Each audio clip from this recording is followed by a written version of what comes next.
As a school social worker, I often use books in my own practice to help kids learn about different topics in their social emotional learning. One of my favorite things to use is my USborne Books and More from home that I use also with my 4-year-old and my 18-month-old. Today I'm going to show you some of the books that we own that I use both at home and at school. First up, we have a series from Michael Buxton called Very First Feelings. It includes Scaredy Cat, Steady Sloth, and Grumpy Tortoise. There's also one about a cautious chameleon. These are great board books when you're introducing feelings to your toddlers and preschoolers. It helps introduce those basic emotions and what makes us feel those emotions. He recently added 2 more books called Different and Worry. I love these books. Different talks about how Flamingo feels a little bit different because he's too tall or his neck's too long or his beak's too big, and it talks about how other people have those same attributes. A really great fun book. We also have Worry. Worry is about this little pufferfish here who puffs up anytime he gets scared. It's a good book for kids who are dealing with anxiety. Next up we're going to talk about is Red, Red, Red. A great book for toddlers and preschoolers, introducing them to how to calm down when you're feeling red or anger.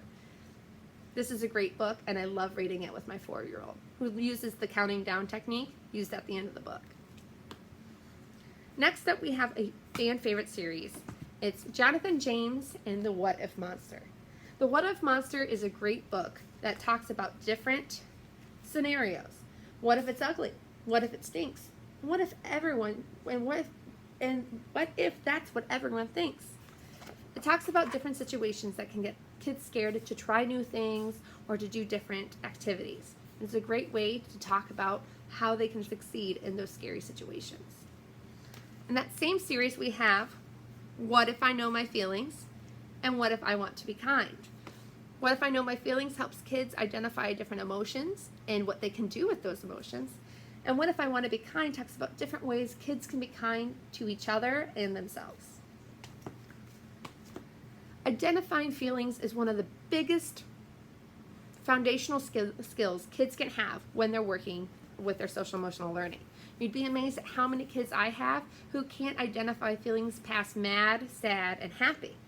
But I also have kids who don't even know how to identify the times when they're mad versus the times when they're sad. That's why I love What Are Feelings? A First Questions and Answers Lift the Flap book from USborne. This is a great book that has fun flaps and animals to talk about different feelings, what feelings are, what causes different feelings, and what we do with those feelings. I love that it addresses the 4 basic feelings of happy, sad, anger, and worry or scared. And it ends on what to do when dealing with those feelings. This is a great book, and I love it. Use it at least once a week at home and at school. Next up is a great series that I love, and it starts with All About Feelings. This is a great book to graduate to after you read What Are Feelings? All About Feelings talks about different types of feelings, how feelings can change throughout the day, how you can have different feelings at the same time, and again, what to do with those feelings. My favorite thing about the book, along with the amazing illustrations, is at the end of the book, we have some guides and some tips for parents in the back. Always something that's helpful when talking to kids. They also came out with a book of All About Friends and All About Families. This book talks about how to handle different situations with peers, how to make friends, how to not be a good friend, and what to do when you're fighting with a friend. All About Families talks about different family structures, whether it's a single parent or you have a blended family, foster care, and adoption. I love this book, especially when working with kids who are going through family changes. One of the biggest things I deal with in school social work is when I talk with my kids about expected classroom behaviors. We need to talk about what's expected in classrooms and what's not expected in classrooms. And a lot of times that conversation comes down to manners. First up, we have Best Behavior. This is a great book that talks about from beginning to end of the day of what is expected of a child, or anyone really, throughout the day with their behaviors. Mind Your Manners is another fun book that involves animals when talking about different manners and what we should do, whether it's respecting other people's personal space, to not being greedy, and remembering to say thank you. These two are great for preschoolers and kindergartners. Next up we have is Miss Molly's School of Manners. I love this book because this is good for kids who are a little bit older and have graduated past those basic manners. We have Algernon here, a raccoon who's making some really bad choices and it does not show good manners. He stumbles upon Miss Molly's School of Manners, where he learns everything from good sportsmanship to the lovely language of manners and encouragement, and even teaches him the proper way to say an apology. I love this book, and I think you will too. Sometimes you just want a good storybook, and we definitely have those in spades. Ones that even come with a special lesson attached. Luna Loves Art is a great book where we talk about Luna, who goes on a field trip to a museum, and they talk about different family structures. If you read the first book, Luna Loves Library Day, you already know that Luna has a family structure that involves seeing her dad once a week at the library. So this book continues that conversation about different family structures. Fair Shares. This is a book about equity, talking to kids about, no, you don't get the exact same thing as someone else, not when they need something different than you. This is a great book, especially in modern times when this is such a relevant topic. The Perfect Shelter. This is going to be a bit of a tearjerker for some adults, me included. This book involves a little girl whose sister is sick, and they talk about how to manage those feelings when you're scared or you're worried about your sibling or any family member who is going through a health crisis. Boy here is deaf, and he is helping his village deal with the dragon problem thanks to his dancing hands. It's a great book about communication and differences. Can I Join Your Club? Such a fun book that involves talking about inclusion and making sure that we accept people who may look different than us. A Tale of Two Beasts. You'll actually find this book online being read by Sarah Silverman. This book involves this beast finding this beast in the forest and how they both interpret the same events differently. It's a great book about point of view and how to see a situation from someone else's shoes.